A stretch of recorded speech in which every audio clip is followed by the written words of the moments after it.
Hey, everyone. Ah, Granny. You're back. So, no good news for me then? You saw right through me. The Traveler collected a lot of spirits, and I checked all of them one by one. None of them matches Leela's description. I figured. It was written all over your face.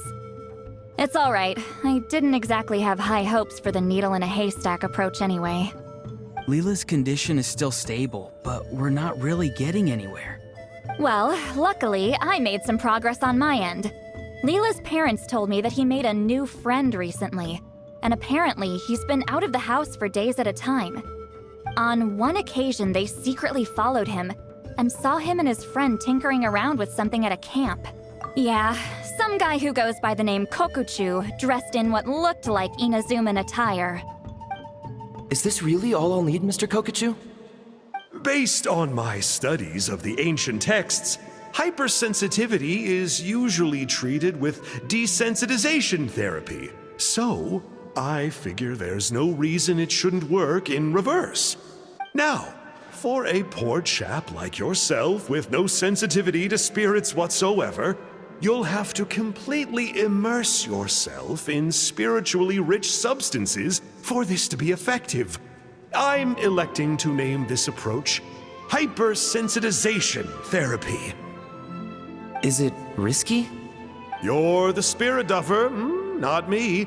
I'm sure you're more clued up than I am on the potential consequences of brute force clairvoyance. Ultimately, it's your decision. All right, but I do have one last question. What's in this for you? People like me obviously don't have much clout in this tribe, so it's not like I can offer you much in return. You think I'm looking for a reward? Oh, my good sir, take a look at my face. Isn't the answer written here clear as day? What? What's written there? Just a friendly guy who's happy to help. What? So some random guy from Inazuma just felt like helping Leela cure his spirit deaferness? Hypersensitization therapy, huh? What a novel idea. Could that really work? Not on Leela by the looks of things. It's anything but novel. Our tribe used to offer it as a treatment once upon a time. But it was so fraught with risks and had such an abysmal success rate that it was eventually outlawed. As for this Kokuchu fellow, I'm sure he has his own agenda. He conveniently disappeared right after Leela got into this mess. Leela's parents gave me the address of the camp, so I went and checked it out. There were clear traces of spiritual energy. And also, look what I found. What's this? A broken shard. Probably from a weapon or some sort of ceremonial implement. You feel that? It might look old, but it has extremely strong traces of spiritual energy. Leela must have used this as his medium.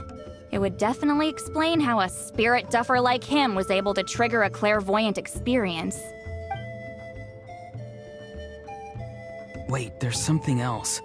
It feels so familiar. I think this is somehow connected to my ancient name. Connected how? Is it like a shard of an ancient name? No, more like... I think this item might have belonged to a previous bearer of my ancient name. Okay, that's it. Granny's getting itchy clairvoyance fingers. I'm going to try using this shard as a medium. Cool, same as last time? The Traveler can use the Spirit Loom to record what you find on a woven scroll. Nope. Auroron can do the recording this time. Why? It's a safety measure. You have a better understanding of the spirit domain than the Traveler. If this really is a Sanhaj relic, you'll be better placed to deal with the fallout in the event that something goes wrong. Ah, see, Paimon? Told you Granny has a soft spot for the Traveler. Look at her not wanting to put him in danger. Meanwhile, I'm just a grandkid, so I'm expendable.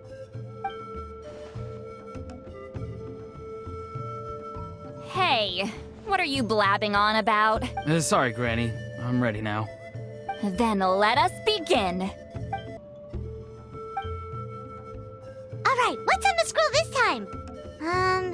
Looks like a broken bow covered in flames. Hey, don't you think one of the pieces looks just like this shard?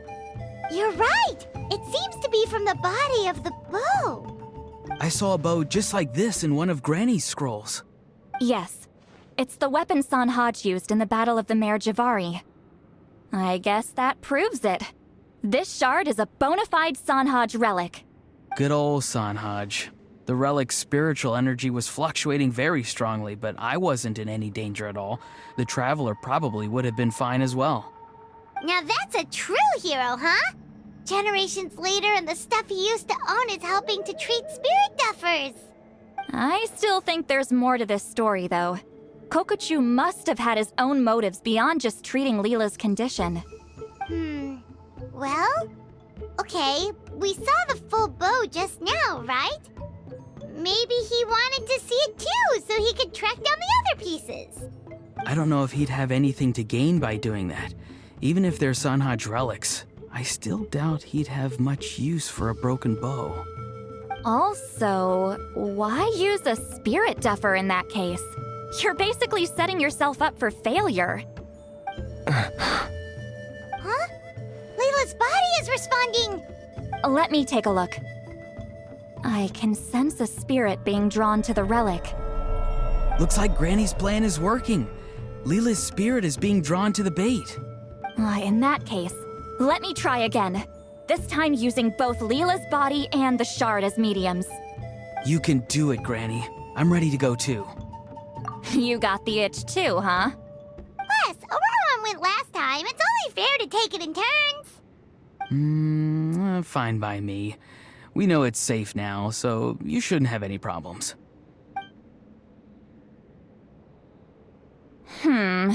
All right, if you insist. Be my guest. Just let me know when you're ready.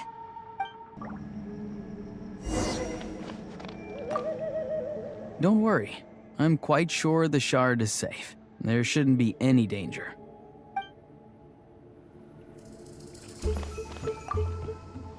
You ready? All right, here goes.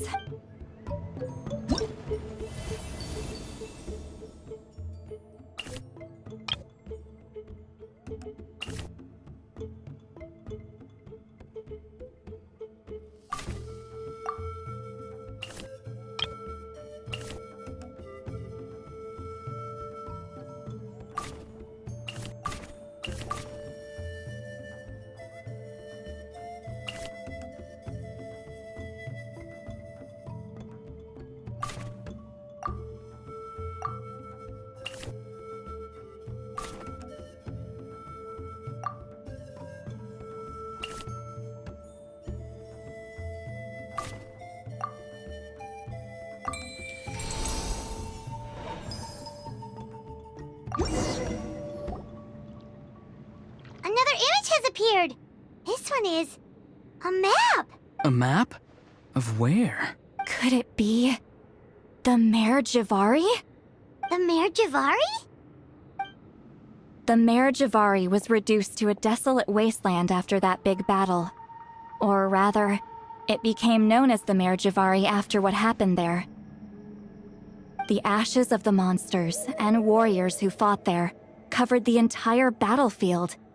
Sometimes, bone-chilling cries would be heard from the depths. Other times, the whole region would become engulfed in towering flames, drowning out the cries. That place is full of untold dangers and mysteries. Over the centuries, the finest adventurers have tried to prove themselves by venturing in.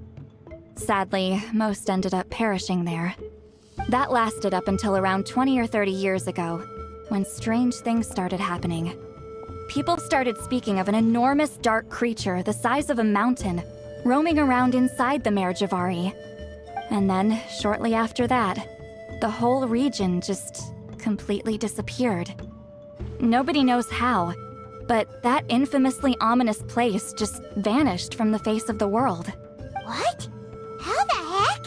I know, right?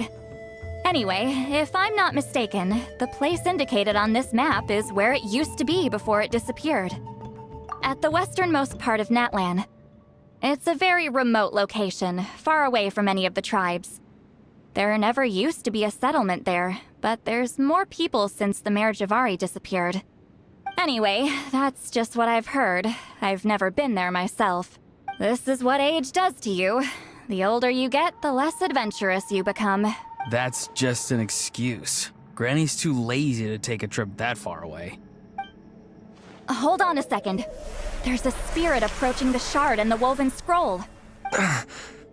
Oh, Leela's body is responding again! Quite a strong reaction this time.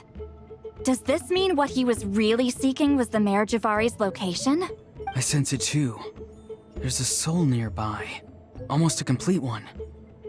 This is creeping Paimon out! Seems like the plan is working. So, can we just wake him up now? Not today. You might think bringing a spirit back into its body is like pouring water from one bottle into another, but it's far more complicated than that. I need to borrow a ceremonial sword and make some other preparations. It'll take me about 2 days, but don't worry. Now that his spirit's returned, there's just one step left. Let's meet up again in 2 days.